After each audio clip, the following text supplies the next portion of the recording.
This is take 2 of this video because apparently I did a half-hour video already on this subject, and I live streamed it, and YouTube only took the first 10 minutes. Yet I did not find that out until I went back in the house and checked. So I'm not too happy, but we're doing a do-over, and I am going to make this one a little quicker since I already did it once. Everything's still mostly fresh in my head. Today, Elon, and why does it keep taking me to the design studio? Today, Elon did a blog post press release talking about upgrading Autopilot, specifically using the radar more so. So I'm going to go paragraph by paragraph, breaking down and explaining some things a little better, as I've gotten a ton of questions on really the meaning behind some of this. So let's just jump right to it. And if you don't mind, I'm also going to be checking my YouTube Studio app to see if for some reason it does put up the whole previous version. While there are dozens of small refinements with version 8 of our software described in the addendum below, most significant upgrade to Autopilot will be the use of more advanced signal processing to create a picture of the world using the onboard radar.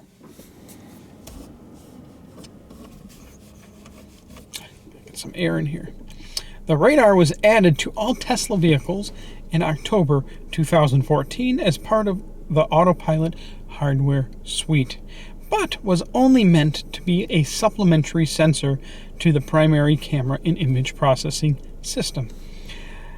Okay, basically what this paragraph is saying was originally the camera was meant to be the primary and the radar supplement the camera. What Elon wants to do is make the radar the primary with the camera supplementing what the radar sees. After careful consideration, we now believe it can be used as a primary control sensor without requiring the camera to confirm visual image recognition. This is a non-trivial and counterintuitive problem because of how strange the world looks to radar.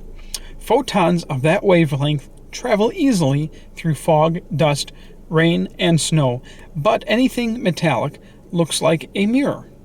The radar can see people, but they appear partially translucent.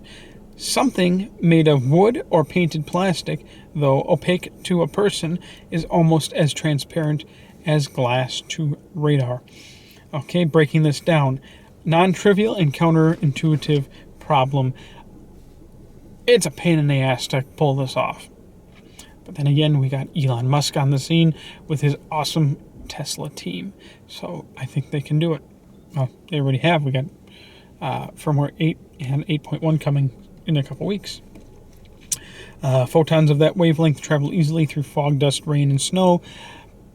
Radar can penetrate things that camera cannot. So, and I proved that in Autopilot during a torrential downpour, a video that I put online about a week ago. The camera could see pretty much nothing, but the radar was still able to keep me a safe distance from the vehicle in front of me using the traffic-aware cruise control and Autopilot partially too, which was very impressive. So basically the radar can see what the camera can, is what they're getting at. On the other hand, any metal surface with a dish shape, think satellite dish or, concave or convex, is not only reflective, but also amplifies the reflected signal many times its actual size. Damn squirrels. Those squirrels are looking a little frisky. Oh, yep. Yeah. Okay, sorry, distraction. A discarded soda can on the road with its concave bottom facing towards you can appear to be a large and dangerous obstacle, but you would definitely not want to slam on the brakes to avoid it. So you got a soda can sitting on the road, the bottom, which is concave, radar signal hits it, boom, It's hitting the center. As it goes out, spreads out. So as it comes back to the car sees an object that's big instead of tiny. It can also happen the other way, depending on how it hits, where it can make something big look smaller, although that's less likely. So think satellite dish. Okay, satellite dish on your if you have one on your house is big, takes a small little bit, boom, spreads it up and focuses it out to send it to space to the satellite, and then satellite also does that to send it back down to you, focuses it. It can work in reverse, make things bigger or smaller. So their problem is they need to make sure the car properly recognizes the objects. And therefore, the big problem in using radar to stop the car is avoiding false alarms. Slamming on the brakes is critical if you are about to hit something large and solid, but not if you're merely about to run over a soda can. Having lots of unnecessary braking events would be at best very annoying and at worst cause injury. Self-explanatory. Part of solving that problem is having a more sophisticated, detailed point cloud. Software 8.0 unlocks access to 6 times as many radar objects with the same hardware and with a lot more information per object. What is that saying? Now, this is where I was getting a lot of questions. People were confused. They thought, oh, okay, now it can see 6 objects. No, incorrect. 6 times more objects. Okay, so let's take my car, for example, on the current firmware. I have witnessed the car track 5 objects on the screen while on autopilot. Well, screen in general, even it shows them even when you're not on autopilot. At the same time, a couple motorcycles, a semi-truck over there, a couple cars. So I've seen, personally, 5 objects. So now if you take 6 times that, so what's 5 times 6? It's 30. So, mind blown. 30 objects could it track?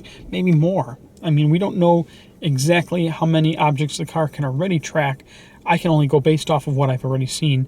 And in order for the car to track an object, currently, it needs to both be able to see with the camera and ping it with the radar. So increasing that to 30 objects, and on top of that, a more detailed or more information about each object at the same time, that is an insane, awesome improvement.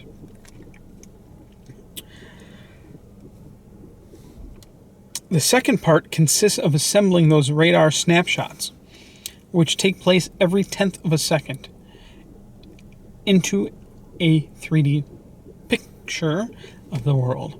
It's hard to tell from a single frame whether an object is moving or stationary, or to distinguish spurious reflections. By comparing several contiguous frames against vehicle velocity and expected path, the car can tell if something is real and assess the probability of collision. All right, we're going to break this one down. It takes radar snapshots every 1/10 of a second and turns those into a 3D picture of the world. Okay, now by taking, there's a few different ways you can make a 3D image of something. One is, we're going to use a camera analogy because that's more familiar for people.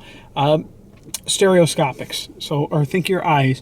2 eyes, both seeing an object from slightly different perspective, helps create a stereoscopic vision, gives you that depth perception, and can create the 3D image of that object and help track where it is and know how it's moving. Another way is to use a single camera, single eye, and take those snapshots at predetermined intervals. In this case, with the radar, every 1/10 of a second. So 10 radar snapshots per second.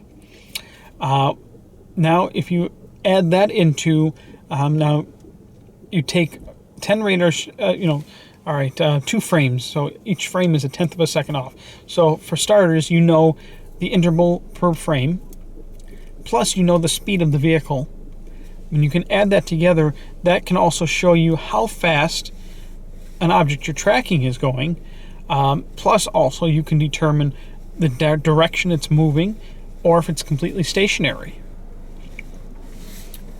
And it can, I mean, there's a lot of software processing behind that. So, once again, by comparing several contiguous frames, so several frames in a row, against vehicle velocity, how fast the car is moving, and the vehicle's expected path, the car can tell if something's real, or if it was just a sensor ghost, or a reflection of some sort, or a radar bouncing off another object that's nowhere near you. The third part is a lot more difficult. When the car is approaching an overhead highway road sign positioned on a rise, and the road or a bridge where the road dips underneath. This often looks like a collision course. The navigation data and height accuracy of the GPS are not enough to know whether the car will pass under the object or not. By the time the car is close and the road pitch changes, it is too late to brake. So, okay, you got an overpass on the freeway here. You got another, country highway going here. Country highway has to go down under the overpass and then back up the other side. Well, when you're still pretty much even with the freeway, you got the big road signs up there. Boom, radar's bouncing off to the vehicle. The car can't tell if the road's going down or if it goes straight into whatever object is there. So basically what they're saying is they're going to use the deep learning curve of the vehicles to learn what the driver of the vehicle does in those situations, and if the driver has to stop, or if it's recorded enough that, oh, that's just an overhead sign on a road that dips underneath. It marks that and it learns. This is where fleet learning comes in handy, and there just explains exactly what I'm just trying to explain. Initially, the vehicle fleet will take no action except to note the position of road signs, bridges, and other stationary objects, mapping the world according to radar. The car computer will then silently compare when it would have braked to the driver action and upload that to the Tesla database. If several cars drive safely past a given radar object, whether the autopilot is turned on or off, then the object is added to the geocoded whitelist. Pretty much self-explanatory. Basically, the cars are mapping with the radar, and whether or not you're using autopilot, it will record the reaction of the driver and add it to its whitelist of, okay, that's just a sign. When the data shows that false braking events would be rare, the car will begin mild braking using radar. Even if the camera doesn't notice the object ahead, the system confidence level rises. Granny. As the system confidence level rises, the braking force will gradually increase to full strength when it is approximately 99.99% certain of a collision. I'll interject. What that means is when the car's unsure if there's going to be a collision, it'll just slowing it down slightly. And then once it realizes that a collision's imminent, then bam, and the stain is gone.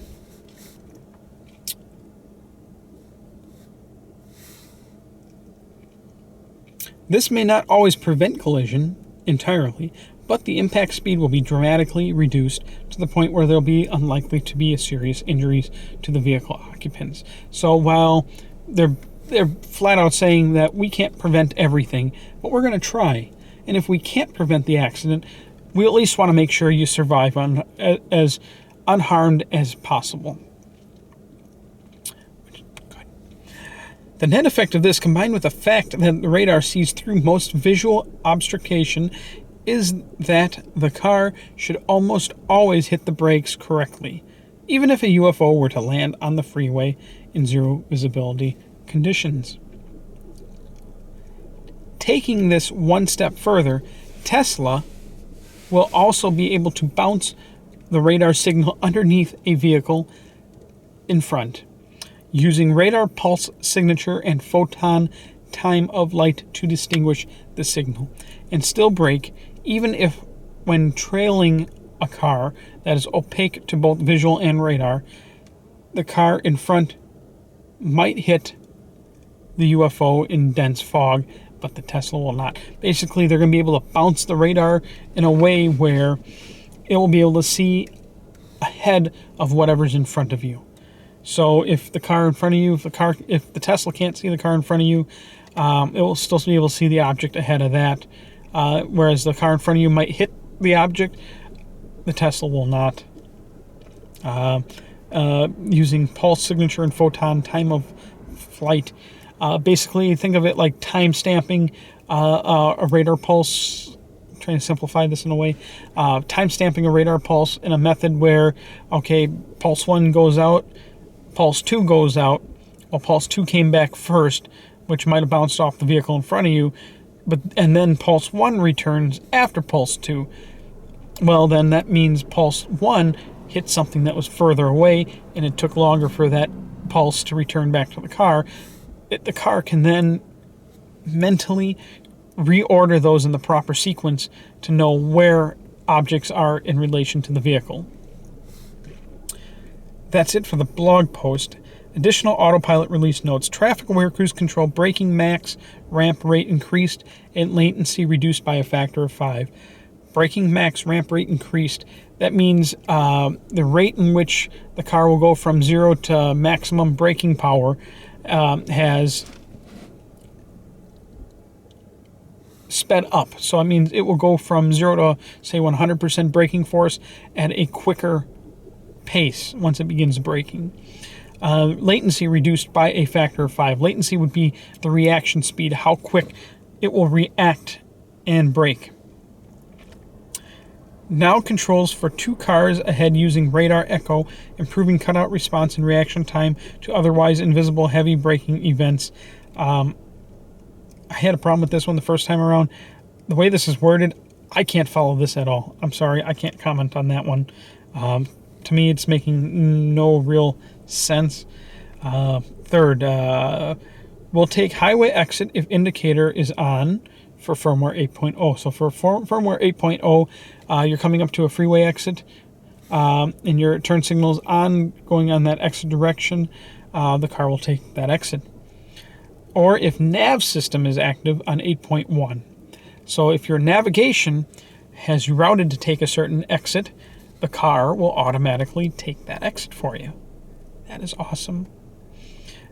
Currently, it will be available in the United States initially, spreading to other countries down the road. Car offsets in lane when overtaking a slower vehicle, driving close to its lane edge. So say you're in the middle lane and there's a car in the right lane, and the car in the right lane, and you're going faster, and you're going to pass the car that's in the right lane. But the car in the right lane is really close to your, the line separating you two.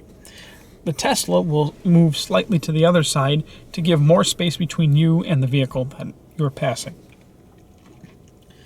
Interface alerts are much more prominent, including flashing white border on the instrument panel.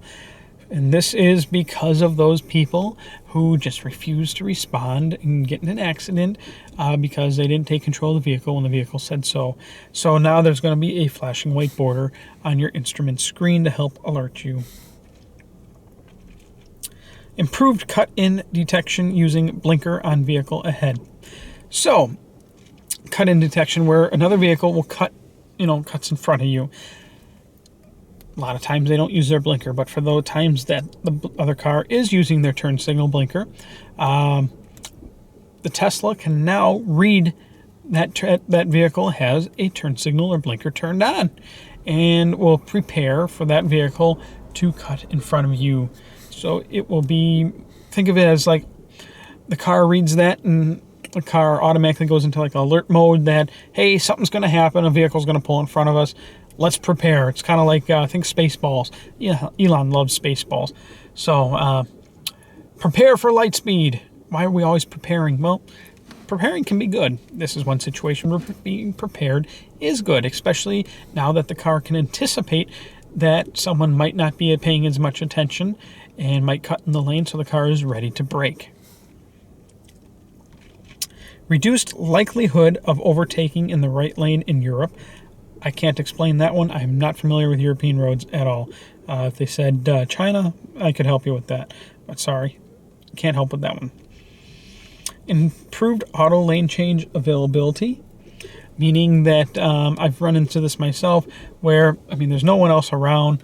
I put the turn signal on to change into the lane next to me, say on the freeway, and I'm sitting there waiting, and the car's just thinking, I'm not ready to move over yet. So they're going to be improving the availability of when the car can move over or when it's not. And I noticed the car does not like doing that if there's a solid line, but it will if there's a dotted line. Not every time, but I've noticed a trend where it's becoming more accurate. So that will be a welcomed improvement. Car will not allow re-engagement of auto steer until parked if user ignores the warnings. Basically, if you were one of those people abusing the autopilot system, this is for you. If you're not abusing the autopilot system, you will notice no change whatsoever. So, if someone ignores the car telling you to take control of the vehicle or put your hands on the wheel, and you don't, autopilot will not let you turn it back on until the vehicle's parked, then put back into drive again. So you'd have to come to a complete stop, park the car, then put it back in drive. Then you can use autopilot again. They're hoping, now this is going to be a double-edged knife because, one, they're hoping that then the people will pay more attention. But then on the flip side, people could try and defeat the hand-on-wheel, such as, say, duct taping a soda can, nice heavy can of some sort to the steering wheel so if the car thinks someone's holding it. Automatic braking will now amplify user braking in emergencies. So now in an emergency and you slam on the brake, the car will amplify the force even more greatly than just what your own force of your foot will normally provide. Will be good or bad. I'm indifferent to that until I get to try it on a slick or wet road. In manual mode, alerts driver if about to leave the road and no torque on steering wheel has been detected since autopilot was deactivated. So if autopilot gets deactivated and your car starts leaving the road, the car will start alerting you, say maybe you passed out or something, or you're not paying attention. The car will go wee wee wee, do its alerts and try and get you to pay attention and take control right away. This would be good for those that are that think they turned on autopilot maybe or accidentally turn it off. Prevent some accidents there. With further data gathering, the car will activate auto steer to avoid collision when probability is 100%. Basically what that's saying is if the car determines that a collision is 100% going to happen, the car will automatically take control away from take control of the vehicle to try and avoid the accident. I'm not sure exactly how yet. Please don't ask me how, because we don't know until it's actually out, which in that case, I'll be happy to test that for you. Curve speed adaptation now uses fleet-learned roadway curvature. So now instead of relying just on maps and GPS, the cars will, starting with 8.0 firmwares, use the deep learning that the cars have been recording on all the roadways all over the world that they have been driving on and incorporate that into the autopilot to help supplement visual curvatures. And there are approximately 200 small enhancements that aren't worth a bullet point according to the article. Personally, I do think they are worth a bullet point. Every change, every modification Tesla makes, I think, needs to be made a bullet point. We're talking a car, not an operating system on a home computer, not a phone. We need to know what's going into the thing that has our lives that's taking control of our lives.